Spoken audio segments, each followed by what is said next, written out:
آج ہم ایک ایسے ڈرامے کی بات کریں گے جس نے ٹی وی سکرینز پر، یوٹیوب پر، ہر جگہ بالکل آگ لگائی ہوئی ہے۔ ایک ایسا شو جو ایک ہی وقت میں بہت زیادہ پسند کیا جا رہا ہے اور اتنی ہی اس پر تنقید بھی ہو رہی ہے۔ جی، ہم بات کر رہے ہیں میری زندگی ہے تو کی۔ بالکل۔ اور دیکھیں، اس پر بات کرنے کے لیے ہمارے پاس مواد بھی بہت دلچسپ ہے۔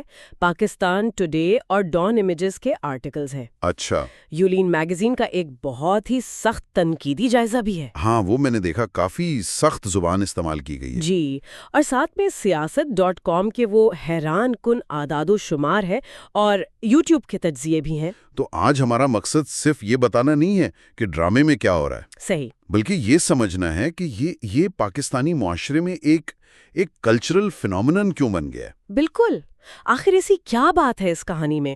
ہاں، کہ ایک طرف اربوں لوگ اسے دیکھ رہے ہیں اور دوسری طرف ناقدین کہہ رہے ہیں کہ یہ معاشرے کے لیے زہر ہے۔ تو آئیے اسی تضاد کی تہہ تک پہنچتے ہیں۔ تو پھر شروع کرتے ہیں اس کی مقبولیت سے، کیونکہ اس کے جو نمبرز ہیں وہ واقعی دماغ گھما دینے والے ہیں۔ اچھا، تو اربوں ویوز کی بات تو ہم نے کر لی، لیکن جو لوگ نہیں جانتے ان کے لیے کہانی کا خلاصہ کیا ہے؟ آخر یہ ہے کس بارے میں؟ تو پاکستان ٹوڈے اور ویکیپیڈیا کے مطابق یہ ڈرامہ 7 نومبر 2025 کو ARY ڈیجیٹل پر شروع ہوا۔ ٹھیک ہے۔ اور اس کے مرکز میں 2 کردار ہیں، کامیار یعنی بلال عباس خان اور آئرہ یعنی ہانیہ عامر۔ اور کہانی کامیار کا گرد گھومتی ہے، جو بظاہر بہت دلکش ہے لیکن اپنے جذبات کے ہاتھوں مجبور ہے۔ امپلسو جسے کہتے ہیں۔ ہاں، امپلسو یعنی سوچے سمجھے بغیر فیصلے کرتا ہے، اور اس کی وجہ اس کا ماضی ہے۔ جی، ماضی کے دکھ۔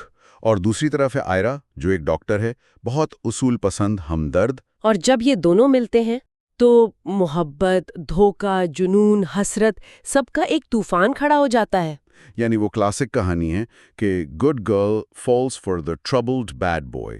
بالکل، لیکن اسے ایک بہت ہی شدید، بہت ماڈرن انداز میں پیش کیا گیا ہے۔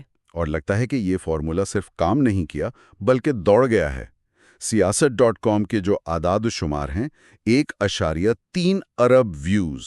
1.3 ارب، یہ نمبر اتنا بڑا ہے کہ تصور کرنا مشکل ہے۔ واقعی۔ اور ہر قسط کو اوسطاً 41.5 ملین ویوز ملے ہیں۔ مطلب یہ پاکستان کی تاریخ کے ٹاپ 10 ڈراموں میں شامل ہو گیا ہے۔ یہ صرف ہٹ نہیں ہے، یہ تو ایک میگا بلاک بسٹر ہے۔ بالکل۔ اور صرف ڈرامہ ہی نہیں، اس کا گانا، وہ تو مجھے سب سے زیادہ حیران کن لگا۔ ہاں، عاصم اظہر اور صابری سسٹرز کا۔ جی، وہ بنگلہ دیش پریمیئر لیگ کے اسٹیڈیم میں بج رہا تھا۔ سچ میں؟ ہاں، مطلب اس کی پہنچ کہاں تک ہے؟ اور پاکستان میں تو اسپوٹیفائی پر نمبر 1 تھا۔ تو یہ صرف ایک ڈرامہ نہیں رہا، یہ ایک مکمل ثقافتی پیکج بن گیا ہے۔ صحیح کہا۔ اس کے ڈائیلاگز میمز بن رہے ہیں، گانا ہر جگہ ہے، کرداروں پر بحث ہو رہی ہے، لیکن یہیں سے کہانی کا دوسرا رخ شروع ہوتا ہے۔ بالکل، مقبولیت تو ٹھیک ہے، لیکن کیا سب اس کی تعریف ہی کر رہے ہیں؟ نہیں، ایسا بالکل نہیں ہے۔ کیونکہ ہمارے پاس یولین میگزین کا وہ جو جائزہ ہے، وہ تو بالکل الٹی کہانی سناتا ہے۔ وہ اسے خطرناک رجحان کہہ رہا ہے۔ جی، اور یولین میگزین نے بہت سخت زبان استعمال کی ہے۔ وہ اسے زہریلے اور پرانے بیانیے کی طرف ایک جان بوجھ کر واپسی کہتے ہیں۔ جان بوجھ کر واپسی؟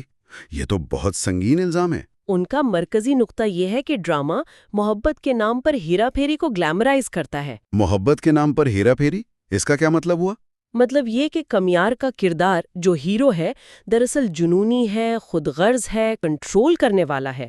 اچھا۔ وہ اپنے غصے کو، اپنے حسد کو محبت اور جذبے کا نام دیتا ہے۔ اور آئرہ کا کردار، جو ایک مضبوط ڈاکٹر ہے، وہ بار بار اسی زہریلے رشتے میں واپس چلی جاتی ہے۔ جی، تو ناقدین کا کہنا ہے کہ آئرہ کا کردار ایک کٹ پتلی جیسا بنا دیا گیا ہے، جسے صرف کمیار کے رویے کو جواز دینے کے لیے استعمال کیا جا رہا ہے، اور کہانی کو کھینچنے کے لیے۔ بالکل۔ اور یولین میگزین ایک اور نقطہ اٹھاتا ہے جو شاید سب سے خطرناک ہے۔ وہ کیا؟ وہ کہتے ہیں کہ ڈرامے کی پروڈکشن کوالٹی بہت اعلیٰ ہے، سینیمیٹوگرافی، اداکاری، سب کمال کا ہے۔ اور یہی چیز اس نقصان دہ کہانی کو خطرناک حد تک دلکش بنا دیتی ہے۔ مطلب جب آپ زہریلے پن کو اتنی خوبصورتی سے پیکج کرتے ہیں تو لوگ اسے قبول کر لیتے ہیں۔ بالکل، بلکہ اسے پسند کرنے لگتے ہیں۔ یہ تو بہت گہری بات ہے۔ مطلب مسئلہ صرف کہانی میں نہیں، اس کی پیشکش میں بھی ہے۔ جی، اور یہی بات ہمیں ڈرامہ پاکستانی نامی ایک پوڈ کاسٹ کی طرف لے جاتی ہے، جس نے ایک پورا تجزیہ اس سوال پر کیا کہ عورتیں زہریلے مردوں کو کیوں پسند کرتی ہیں۔ اور یہی سوال اس ڈرامے کی کامیابی اور تنقید دونوں کا مرکز ہے۔ یہ ظاہر کرتا ہے کہ یہ صرف ایک رومانوی کہانی نہیں ہے، یہ معاشرے کے اندر موجود کچھ پیچیدہ نفسیاتی مسئلوں کو چھیڑ رہی ہے۔ ویسے یہ تنقید شروع سے ہی تھی۔ پاکستان ٹوڈے کے آرٹیکل میں ایک صارف نے پہلی قسط کے بعد ہی لکھا تھا کہ اسکرپٹ کمزور لگ رہا ہے۔ شاید وہ اسی طرف اشارہ کر رہی تھیں۔ لیکن پھر وہ منظر آیا جس نے سب کچھ بدل دیا، جس نے اس بحث کو ہر گھر تک پہنچا دیا۔ او ہاں، فاریہ والا سین۔ جی، ڈان امیجز کے مطابق کامیار ولن فاریہ کو سبق سکھانے کے لیے زبردستی زہر کی گولی کھلاتا ہے۔ اور یہی وہ نقطہ تھا جہاں سوشل میڈیا پر طوفان آ گیا، ناظرین تقسیم ہو گئے۔ کچھ کہہ رہے تھے کہ اچھا کیا، اس کے ساتھ یہی ہونا چاہیے تھا۔ جی، لیکن ایک بہت بڑی تعداد نے اسے سراسر ظلم قرار دیا۔ دیکھیں، فاریہ کا کردار منفی ہے، اس میں کوئی شک نہیں۔ وہ ان کی شادی توڑواتی ہے، کامیار کو نشہ آور دوا دیتی ہے، جھوٹی ویڈیو وائرل کرتی ہے۔ بالکل، لیکن جب سچ سامنے آتا ہے تو کامیار انتقام لیتا ہے۔ اور اس کا انتقام قانون کے دائرے سے باہر ہے۔ وہ خود ہی جج، جوری اور جلاد بن جاتا ہے۔ اور آن لائن بحث اسی پر چھڑ گئی۔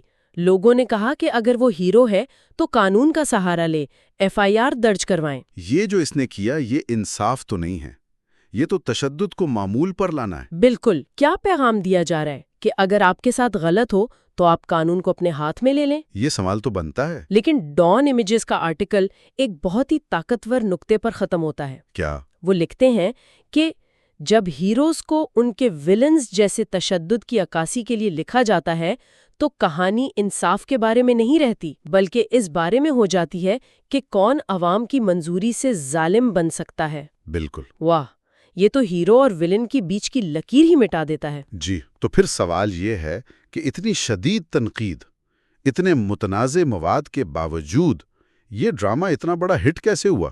کوئی تو وجہ ہوگی۔ یوٹیوب جائزے سے ملتی ہے۔ وہ مانتے ہیں کہ کہانی میں مسائل ہیں، لیکن وہ ڈرامے کی تکنیکی خوبیوں کی بہت تعریف کرتے ہیں۔ اچھا، مثلاً کون سی خوبیاں؟ ان کے مطابق شروع میں ڈرامہ تھوڑا سست تھا، لیکن پھر اس نے جو رفتار پکڑی وہ کمال تھی۔ اور ہدایت کاری کی بھی بہت تعریف ہے۔ جی، ہدایت کار مصدق ملک کی خاص طور پر تعریف کی گئی ہے۔ وہ ایک سادہ سے منظر کو بھی اپنی ڈائریکشن سے بہت پر اثر بنا دیتے ہیں۔ تو کیا ڈرامہ ہے کا ریویو کہتا ہے کہ ہدایت کار کی کامیابی یہی ہے کہ وہ زہریلے پن کو بھی بہت خوبصورت بنا کر دکھاتے ہیں؟ ہاں، سلو موشن شاٹس، گہرا بیک گراؤنڈ میوزک، یہ ساری چیزیں مل کر کامیار کے غصے کو جذبہ اور اس کے کنٹرول کو شدید محبت کے طور پر پیش کرتی ہیں۔ اور ناظرین کی ایک بڑی تعداد کے لیے یہ قابل قبول بن جاتا ہے۔ صحیح۔ جائزے میں اس باتھ روم والے منظر کا خاص ذکر ہے جہاں آئرہ فاریہ کو مارنے کا تصور کرتی ہے۔ کہا گیا ہے کہ وہ منظر ہدایت کار کی مہارت کا ثبوت ہے۔ تو مطلب مواد متنازع ہے، لیکن پیشکش اتنی مضبوط ہے کہ وہ ناظرین کو جکڑ لیتی ہے۔ اور اس گرفت کی سب سے بڑی وجہ شاید مرکزی اداکار ہے۔ بلال عباس خان اور ہانیہ عامر، ان کی کیمسٹری کے بارے میں کیا کہا گیا ہے؟ کیا ڈرامہ ہے کے مطابق ان کی کیمسٹری ہی اس ڈرامے کی جان ہے۔ اور اداکاروں کا انتخاب بھی بہت سوچا سمجھا لگتا ہے۔ جی، دی ایکسپریس ٹریبیون کا ایک آرٹیکل بلال عباس خان کے کریئر پر ہے۔ انہوں نے پیار کے صدقے میں ایک معصوم لڑکے کا کردار کیا اور چیخ میں ایک خوفناک ولن بنے۔ یعنی ان میں یہ رینج ہے کہ وہ بہت پیچیدہ گرے شیڈز والے کردار کر سکتے ہیں۔ بالکل، تو کامیار جیسے کردار کے لیے جو ایک ہی وقت میں دلکش بھی ہے اور خطرناک بھی، وہ ایک بہترین انتخاب تھے۔ اور مصنف ردین شاہ نے خود کہا کہ بلال اس کردار کے لیے ان کی پہلی اور آخری پسند تھے۔ اور دوسری طرف ہانیہ عامر ہیں، جو خود ایک بہت بڑی سٹار ہیں۔ جی، ان کی اپنی فین فالوئنگ ہے جو ڈرامے کی کامیابی میں ایک بڑا کردار ادا کر رہی ہے۔ PakManzil.com پر ان کے ایک رد عمل کا ذکر ہے، شاید اسی متنازع منظر پر۔ انہوں نے کہا، میں بھی اس کے لیے تیار نہیں تھی۔ اس سے ظاہر ہوتا ہے کہ وہ ناظرین کے جذباتی سفر کو سمجھتی ہیں۔ تو جب آپ کے پاس دو اتنے مقبول اداکار ہوں، کیمسٹری بھی زبردست ہو اور ایک ماہر ہدایت کار ہو، تو کہانی چاہے کتنی ہی متنازع کیوں نہ ہو، اس کے کامیاب ہونے کے امکانات بہت بڑھ جاتے ہیں۔ تو یہاں ایک بہت بڑا تضاد ہے۔